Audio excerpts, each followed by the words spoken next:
안녕하세요. 절대값TV의 명품 PD 한PD입니다. 자, 오늘도 부동산에 관한 이야기를 좀 해보겠습니다. 최근에 여러 가지 부동산에 관한 논쟁들이 있어요. 자, 그런 이야기를 중심으로 이야기를 하겠습니다. 자, 먼저 저의 부동산 시황에 대해서 이러쿵저러쿵 하시는 분들이 좀 있는 것 같아요. 최근에 제가 5월 달에 대구 시장이 하락할 것이다라는 것을 방송을 했어요. 빠르게 저는 방송을 했어요. 한 2주 연속 하락이 나타났잖아요. 자, 그러면서 대구 시장이 하락이다라는 얘기들이 이제 본격적으로 얘기되는, 저는 그때 5월 달에 이 대구 시장은 하락이다라고 방송을 했고, 많은 분들이 시청을 했어요. 예상을 한 거죠. 자, 그 다음에 이제, 세종은 18주 연속 하락이니까, 말할 것도 없고, 그리고 세종의 요즘에 최근에 급매물의 현황, 급매물이 거래되는 가격, 거래 상황, 그런 것 중심적으로 이야기를 했어요. 대구가 먼저 하락을 하고, 세종이 먼저 하락을 하고, 대구가 하락을 하고, 세종은 이제 오래전에 하락을 시작한 거니까. 자, 그리고 요즘 최근에 제가 이야기한 대전 시장이잖아요. 근데 대전은 아직, 수치상으로는 상승 추세로 상승의 수치가 나타나고 있고, 얼마 전에, 이번 주인가요? 저번 주인가요? 분양했던 스위첸인가요? 그것도, 분양이 잘 됐어요. 그렇게 큰 단지도 아니고, 물론 이제 입지는 좋은 아파트지만, 큰 단지가 아닌데도 불구하고, 수십 대 1이 나왔어요. 괜찮게 됐어요. 자, 그런 거 보면 아직도 대전 시장은 이제 신축에 대해서는 뜨겁다. 대전시장에서 아직 미분양이 나타나려면 멀었어요. 그러나 제가 얘기하는 것은 대전시장도 하락 신호가 나타나고 있다라고 분명히 이야기를 해드렸어요. 자, 몇 가지 근거로서는 일단 거래량이 너무 없어요. 구축에 대한 거래량, 신축에 대한 거래량도 없고, 신축은 너무 비싸고, 구축도 너무 많이 올랐고, 예를 들어서 대기 수요자들은 대전에 많은 공급량이 앞으로 나올 것이다라는, 정부에서 앞으로 많은 공급 물량을 내놓겠다라고 발표를 했고, 택지 지구도 지정을 했기 때문에, 지금, 대전시장에서도 계속해서 이제 구도심의 재개발, 재건축이 일어나고, 도안 신도시도 본격적으로 이제 개발이 되고, 자, 그러다 보니까 신규 분양 물량이 지금의 신축의 가격의 한 60%밖에 안 되니까 분양을 기다릴 수밖에 없는 거죠. 중요한 것은 신축의 지금 현재의 가격, 예를 들어서 10억에서 11억대까지 이르는 가격, 그 가격을 대전 사람들이, 대전의 실수요자들이 접근할 수 없는 가격이 되었다라는 거예요. 일단 대출도 어렵고, 자, 그리고 이미 가격이 어느 정도 고점에 이르렀다. 자, 그런 여러 가지 종합적인 상황을 가지고 제가 대전시장도 이미 매도 타이밍은 늦었다. 우리가 항상 다주택자들은 물량이 많지 않습니까? 그런 분들은 미리미리 털어야 되는데 이미 이 하락 추세가 나타날 때는 이미 늦었다. 그런 점에서 제가 미리 알려드린 거예요. 자, 그런데 이제 저의 이런 방송을 보고 이제 예를 들어 그런 분들 같아요. 이제 다주택자들, 물건이 많이 사신 분들이 있거든요. 이게 부동산 시장의 어떤 문제가 뭐냐면, 투자하는 건 좋다 이거야. 좋은데 문제는 이게 이제 끝도 없이 오르니까, 끝도 없이 오를 것 같이 생각이 되니까, 무리하게 많은 주택을 사시는 분들이 많아요. 그리고 자기는 많이 사놨기 때문에 유튜브에서 하락을 이야기한다고 그러면 기분이 나쁜 거야. 그렇지 않겠습니까? 그리고 그런 사람들은 상승론자 방송만 보고 자기를 합리화하는 거예요. 자기가 투자한 거에 대해서 합리화를 하는 거야. 반대로 하락론자들은 아무것도 안 사고 살 기회를 놓쳐버렸기 때문에 하락을 기다려야 되니까 폭락을 기다리는 거. 그러니까 폭락론자의 이야기만 주구장창 듣는 거야. 라이트하우스 같은 분들. 그렇게 되는 거예요. 자, 그러면 안 된다. 항상 제가 이야기지만 제 방송은 항상 객관적인 걸 유지했어요. 제가 하락을 이야기한 적은 올해 들어서 없었어요. 하락을 이야기한 거. 그리고 지금 다른 지역이 하락을 한다라고 이야기하지 않았어요. 제가 먼저 하락 징후가 나타나는 지역들을 얘기했고, 징후가 나타날 지역을 얘기하고, 그게 몇 개월 후에 나타나더라는 거예요. 그런 관점으로 이야기를 제 방송을 들으셔야 돼요. 들으시는 분들은 자기의 투자한 것을 합리화하기 위해서 방송을 보고 그 사람이 반대 이야기를 한다. 근데 제 방송은 댓글이 막혀 있거든요.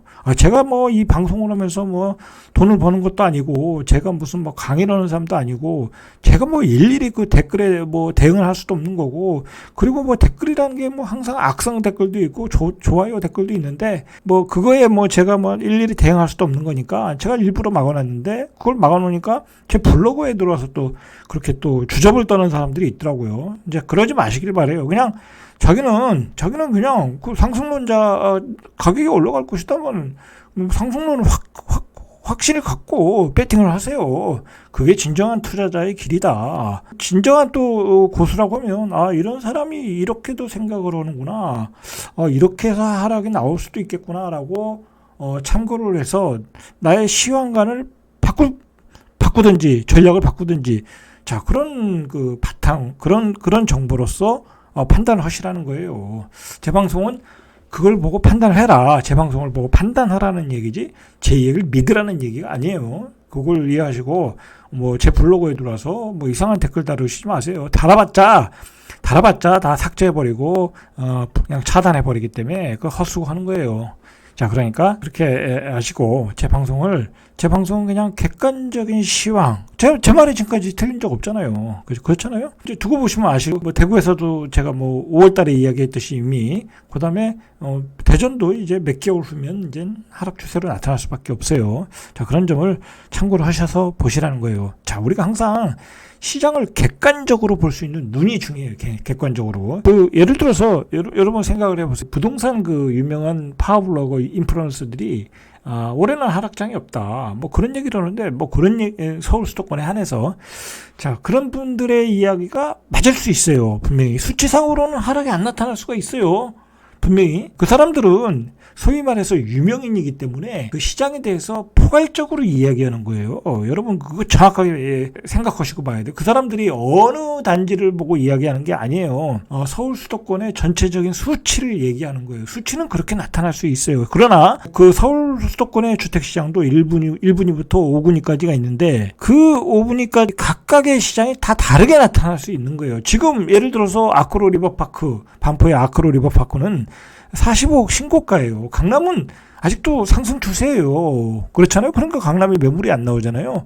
자, 그런데 일부 투자자들이 착각을 하고 있는 게 있어요. 예를 들어서 강남이 45억 찍었으니까 이거 뭐 시장이 더 가겠네. 그러면 뭐 송파도 더 가고, 그럼 송파가 가면 마용성도 더 가고, 그러면 그다음에 서울 역세권도 가고, 그다음에 수도권까지 더 가겠네. 그렇게 생각을 하신다는 거예요. 자, 그거는 상승의 초반기, 중반기의 얘기예요. 초반기, 중반기. 자, 그 얘기예요. 그리고 모든 규제 사항을 생각해야 돼요. 지금 모두가 지나친 그 세금 폭탄을 때리다 보니까 모두가 지금 똘똘한 한 채로 가고 있잖아요.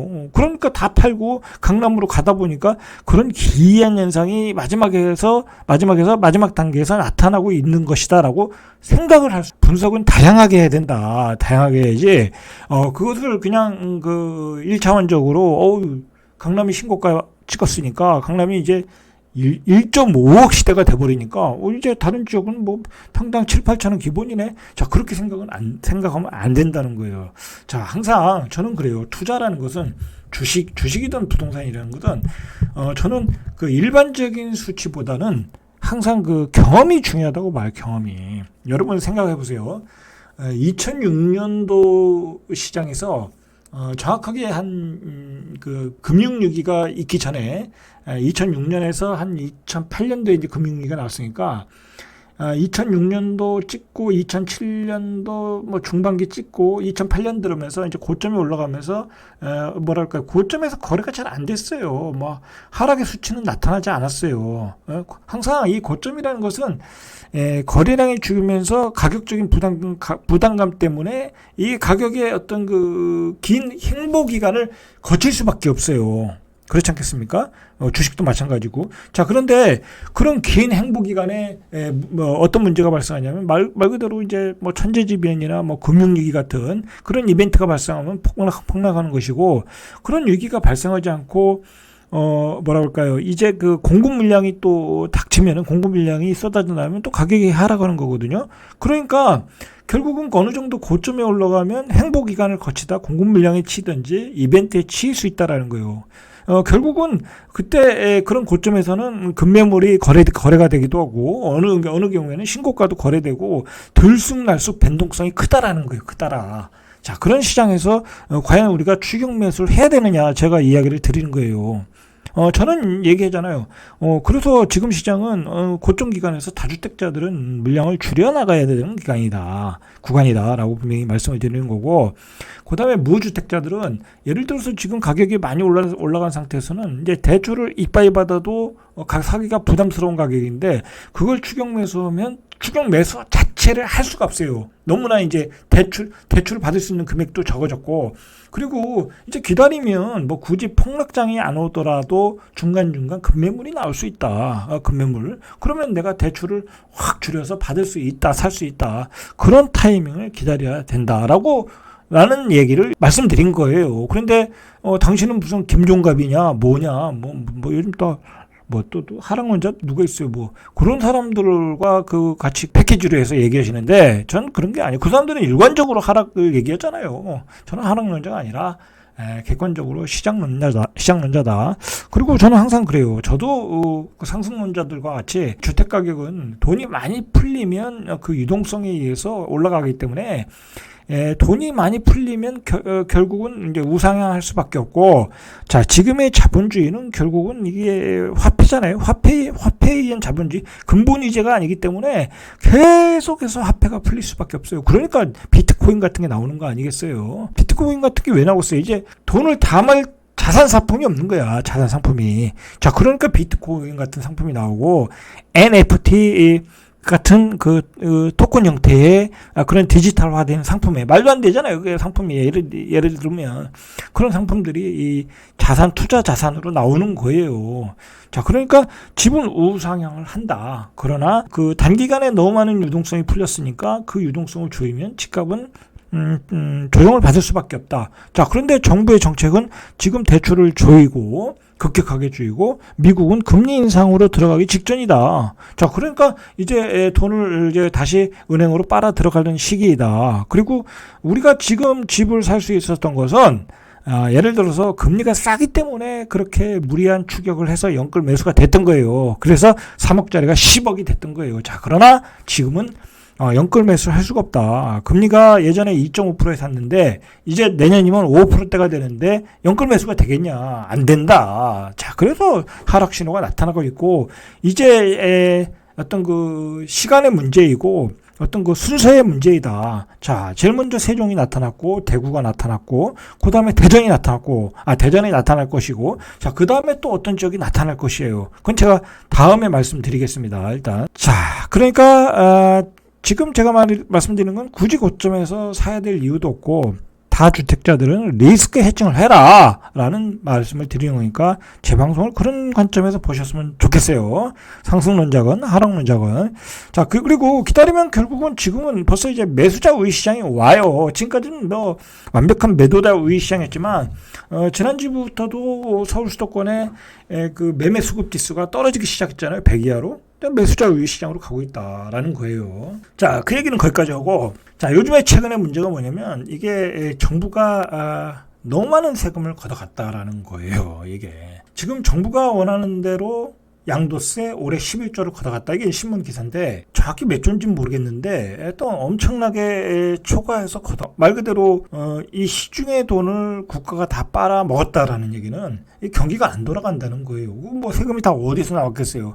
그 세금은 여러분들이 대출받은 돈이에요. 그 돈을 다 빨아갔다. 자, 그리고 이 종부세 문제도 큰 문제고, 한마디로 지금 생각을 해보니까 지금 좌파 정부가 결국은 제가 옛날에도 얘기했지만 집값을 올리는 정책을 뭐 의도적으로 폈던 안 폈던 집값을 올리는 정책으로 갔다라는 거예요. 모든 규제를 만들다 보니까 결국 만든 그 상품 적용되는 지역은 거래가 안 되잖아요. 그러면 거래가 되는 지역으로 가서 또 그곳에서 거품을 만들고 또 그러면 그곳을 또 지정을 하고 그러면 또 다른 상품으로 가고 그래서 같은 게 1억 이하의 상품까지 간 거 아니에요? 자, 그 1억 이하의 상품까지 규제를 이제 한다고 하니까 또 뭐 지식산업센터 뭐 그런 데로 가고 이제 내년에 또 지식산업센터 분양권 규제도 또 하겠다고 그러고 그러니까 정부의 규제가 본의 아니게 이 부동산 시장의 거품을 만들었고 정부는 원하는 대로 세금을 왕창 걷어갔다라는 거예요. 양도세도 이렇게 걷어갔고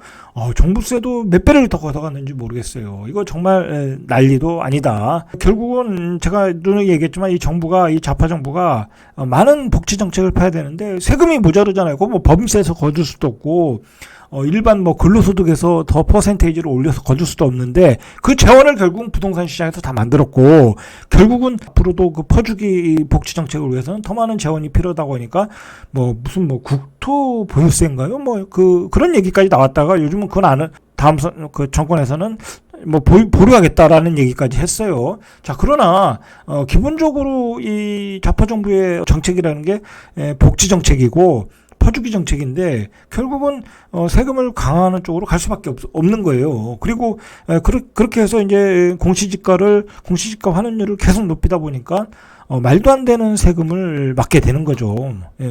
그래서 난리가 난 거예요. 물론 이제 정부는 그게 2% 전 국민의 2%에 해당된다고 하는데 여러분 생각해 보시면 이게 2%가 아니잖아요. 2%라고 하면 예를 들어서 94만 명이에요. 그럼 부부가 둘이면 180만 명이에요. 그러면 거기에 애들 둘이 있으면 그게 한 360만, 380만이 되잖아요. 그게 적은 인구가 아니잖아요. 그렇게 되면 8% 이상이 되는 거예요.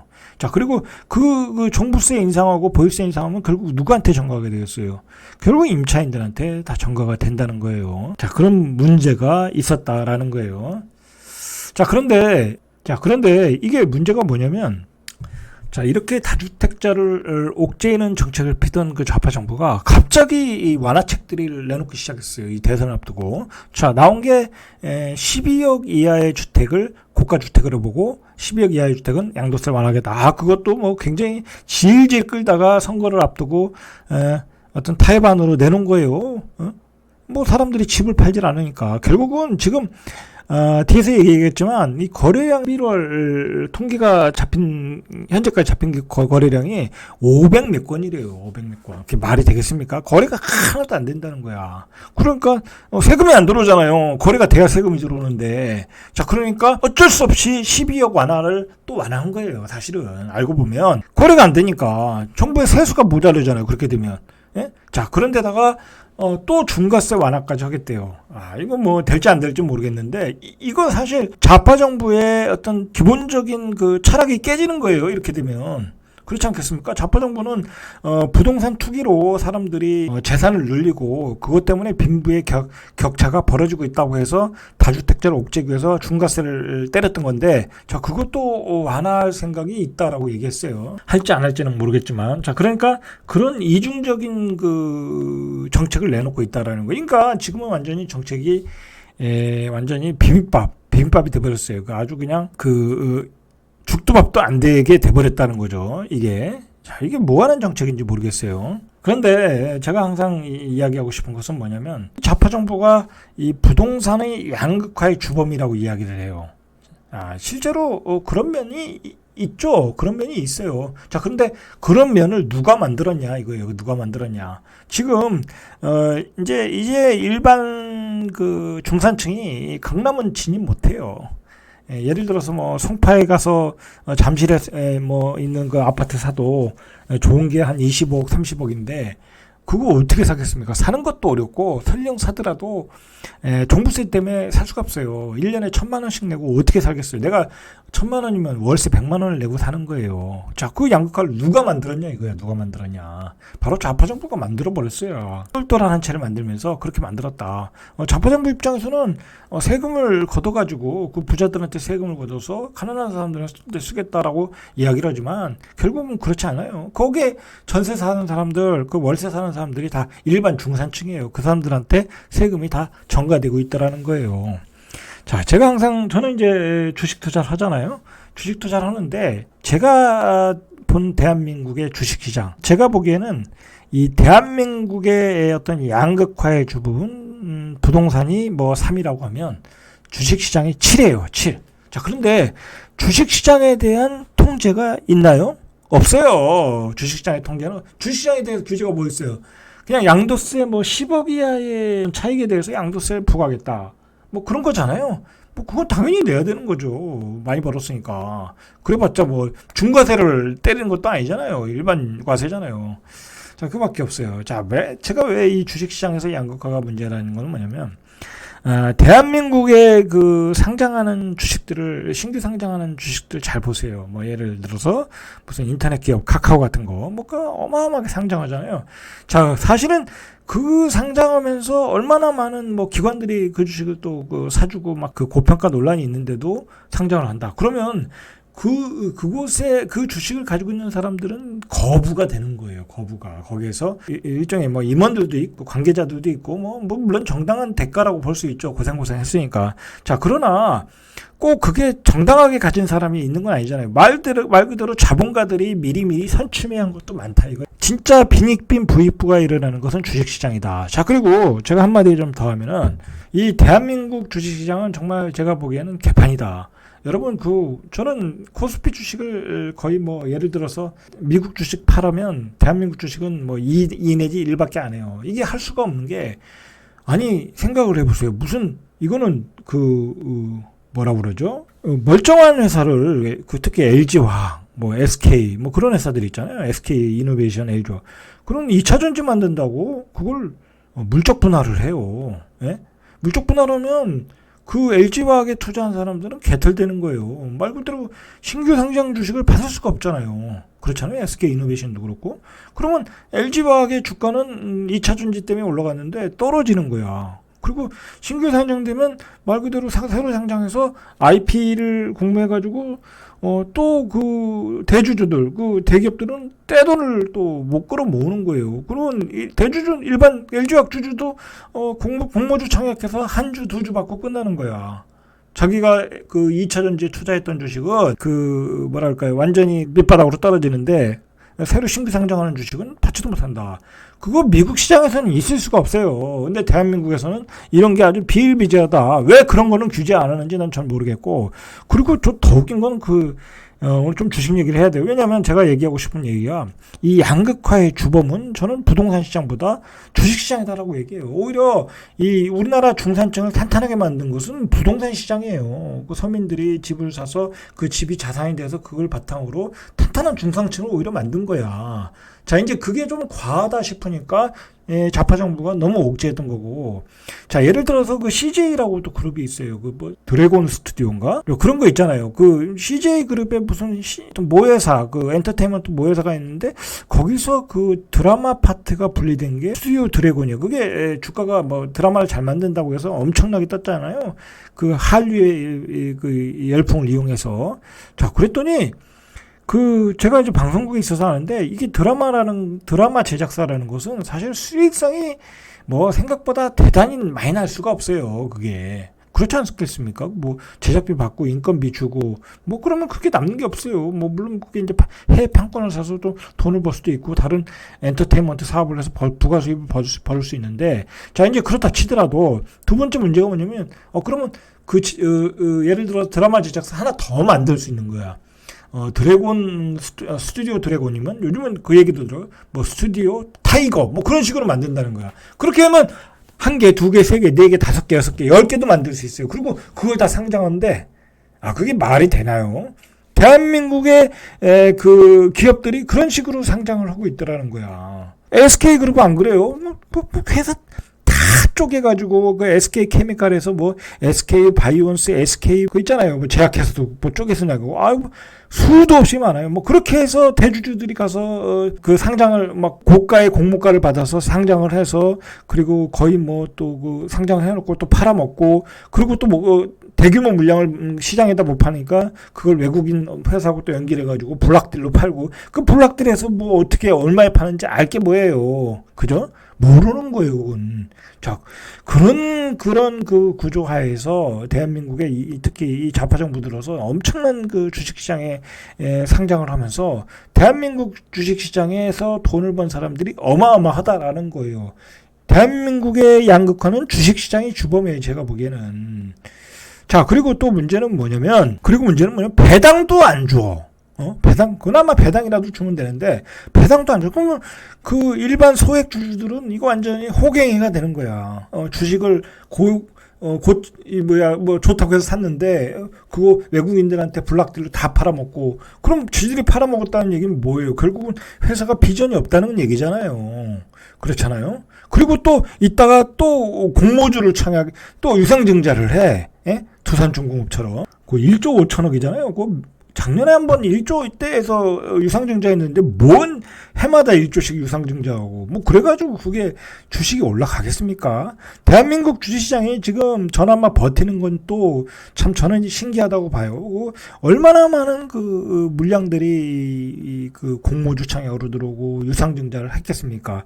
이게 올라갈 수가 없어요. 올라갈 수가 없다. 아주 이게 문제가 있다. 자, 어쨌든 이런 주식시장 구조에서 많은 졸부들이 많이 나왔다. 진짜 그 부자들은 그런 곳에서 나오고 대한민국 사회를 양극화로 만들고 있는데 이 부동산의 문제로 이 양극화가 일어났다고 한다는 것은 그냥 좌파의 논리를 그냥 강요하는 거기 위한 희생양이라는 거예요. 제 얘기는. 오히려 부동산은 이 집을 마련하면서 그 자산이 올라가면서 탄탄한 중산층을 만드는데 기여한 점도 있다라는 거예요. 그러니까 이 부동산을 이렇게 지나치게 통제로 가다간 이 대한민국 경제가 무너질 수도 있다라는 이야기예요. 그런 상황에서 이제 그 극단적인 좌파 정책이 안 먹히니까 이 선거를 앞두고 중과세 완화까지 이야기를 하는 거 아니겠습니까? 이게 벌써 틀렸다는 거예요, 그리고 한마디 더 하면, 오피스텔이 요즘 이제 인기가 있잖아요. 이게 아파트 형태로 나오는 오피스텔. 이것도 요즘 문제가 있어요. 완전 고분양가야. 좌파 정부에서 결국은 이 분양가 상한제를 왜 했습니까? 분양가를 잡으려고 했는데, 오피스텔에서 고분양가가 나온다는 게 말이 됩니까? 그럼 오피스텔에서 고분양가가 나와도 그게 프리미엄이 또 붙어요. 그러면 프리미엄까지 붙으면 그게 분양가를 치고 올라가는 거예요. 결국은 주변의 집값을 급등시키는 어떤 요인이 된다는 거야. 그러니까 지금 정책이 우왕좌왕하고 있다라는 거예요. 앞뒤가 안 맞는다는 거야. 앞뒤가 안 맞는다. 자, 이 얘기는 여기까지 하고. 자, 어쨌든 지금 가장 큰 문제가 거래가 죽었어요.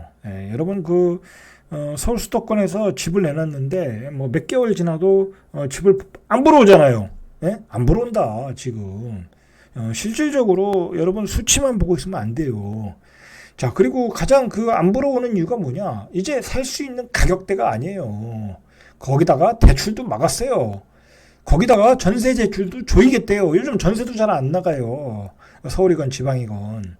자, 그러니까 시장은 극도로 거래가 줄고 있다. 거기다가 금리 인상 속도는 세계에서 제일 빨라요. 대한민국이. 거래가 될 수 없는 상황이다. 자, 그러니까 완화책도 나오는 거예요. 자, 이런 상황에서 집값이 올라가겠냐 이거예요. 객관적으로 보자 이거예요. 자, 이 상황에서 민주당 정책위원장 박완주 씨가 당 차원에서 다주택자 양도세 완화. 11월 달에 서울 거래량이 580건이면 대전만도 못할 것 같아요. 제가 보기에는. 자, 이제 정부도 이건 문제가 있다라고 생각을 하는 거예요. 이게 한계에 이르렀다는 거죠. 이제 세금 폭탄 때리면 물량이 나올 줄 알았는데 다 중요로 가더라는 거예요. 중요로 가더라. 안 나오더라는 거예요. 그러니까 이게 민심이 폭발할 것 같고 대선은 코앞이고 양도세 완화 얘기 나오고 완화 얘기만 나왔지 어떻게 될지도 몰라요. 국민지책으로 나왔다. 선거가 코앞이니까. 자, 그리고 이 여당 입장에서는 이게 문제가 뭐냐면 예를 들어서 종부세를 맞은 사람들, 예를 들어서 요즘 신규주택을 분양받았는데 입주해야 되는데 잔금 대출이 또 안 돼. 연말에 이게 은행을 또 조이니까.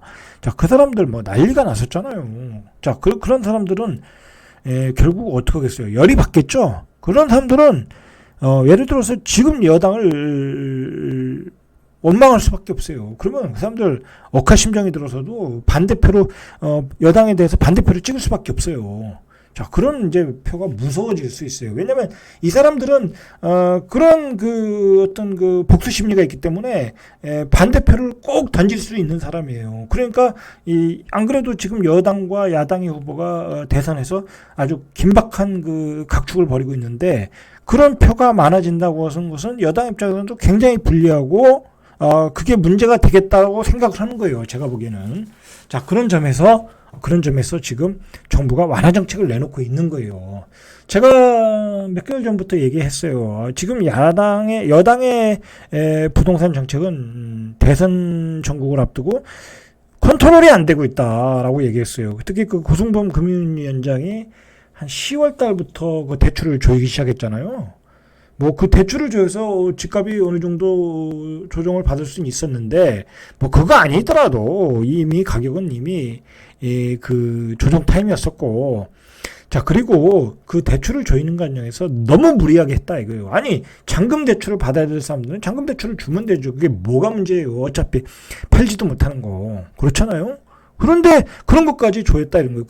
그런 것들을 컨트롤하지 못하다 보니까 결국은 잔금 대출 문제, 전세 대출 문제, 그다음에 종부세 폭탄까지 계속 부동산 문제가 지금의 여당을 억누르고 있는 거예요. 그러면 전략적으로 실패를 했다. 자, 그걸 뒤늦게 깨닫다 보니까 고가주택 12억으로 상향 조정, 그다음에 양도세 완화, 자꾸 완화 제스처가 나오는 거예요. 국토세, 뭐 보류, 뭐 그런 정책이 나오는 거예요. 근데 이미 골든타임을 놓쳐버렸다는 거죠. 이미 그런 정책을 내놓기에는.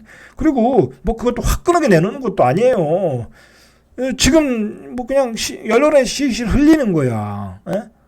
이런 거에 너무 국민들은 피곤했다라는 거예요. 자, 오늘은 여기까지. 이상 절대값 TV의 명품 PD 한 PD였습니다.